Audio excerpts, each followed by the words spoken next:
It's the second biggest Chinese movie of the year, and currently the 15th highest grossing Chinese movie of all time. With a stellar cast including Shen Teng and Ma Li, and a support cast of known faces, this adaptation of a Korean webtoon should be a must-watch, right? Well, it's not that simple. I'm the Artie Dans from Asian Film Fans, and let's check out if you should watch this film. A warning, this review contains some spoilers, including discussions of elements that are not featured in the released trailers. Ye is an engineer who accepts a job on the moon in the maintenance crew after he crosses paths with a beautiful female astronaut named Ma Sing. Their mission is simple: to redirect an asteroid hurtling towards Earth to hit the moon. But their calculation is incorrect, and the asteroid ends up arriving earlier than they anticipated.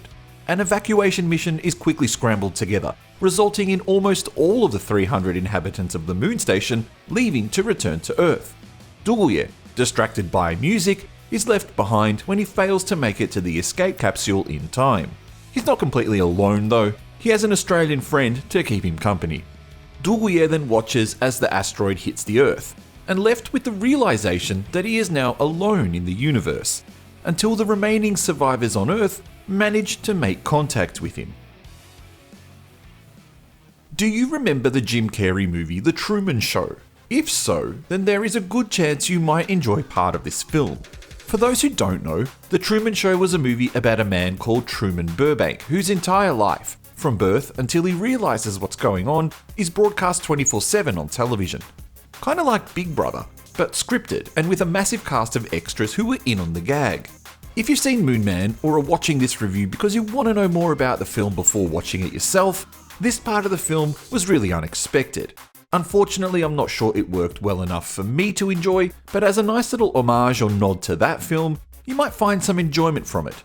Just like Truman, Ye doesn't know his life is being beamed back to Earth for people to watch, which makes the whole point about him filming everything he does a little confusing. Effects-wise, while this movie is a bit of a mixed bag, the asteroid scene where it hits the moon admittedly looks great, which is juxtaposed with the poor CGI kangaroo. It's the motion graphics used in the film that showcase some real creativity. The opening and closing motion graphic scenes are just awesome. Well done to the artist who did that. I also have to admit that the music in this movie is fantastic. Never out of place and always hitting the right notes. Not all the tracks are recognizable, but there is one hero track used throughout the film that is so perfect, and that's the Chinese rendition of Country Roads. It makes no sense for the original lyrics to be in the song, so the Chinese rendition fixes that issue.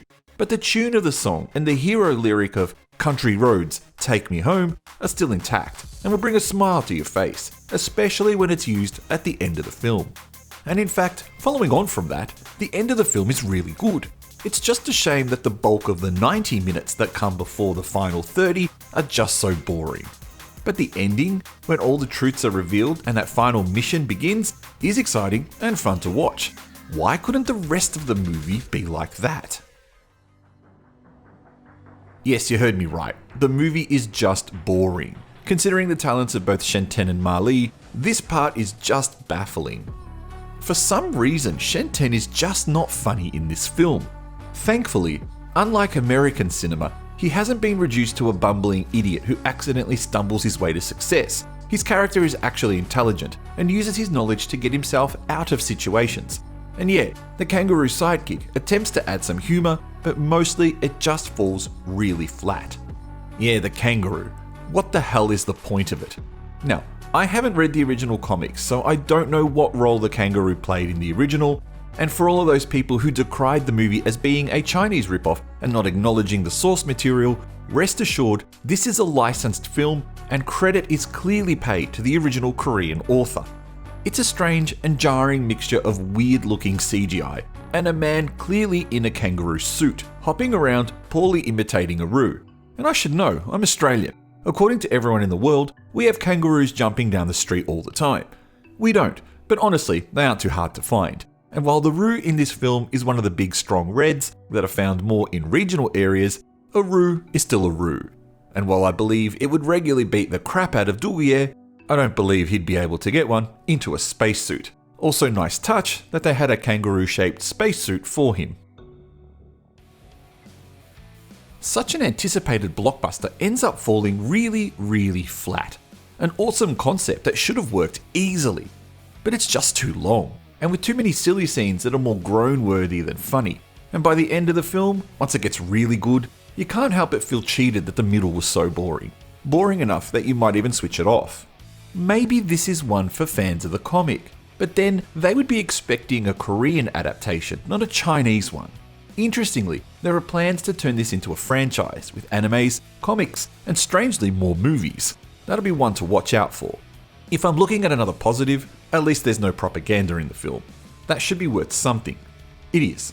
It's worth a half a star to add to the 1 star I would give this film. This is a 1.5 out of 5 movie, when it should have been a 3.5 star movie. What the hell went wrong? If you've seen it though, what did you think of it? Thank you for watching this video. Please press like if you enjoyed it and subscribe for more movie trailers, news and reviews like this.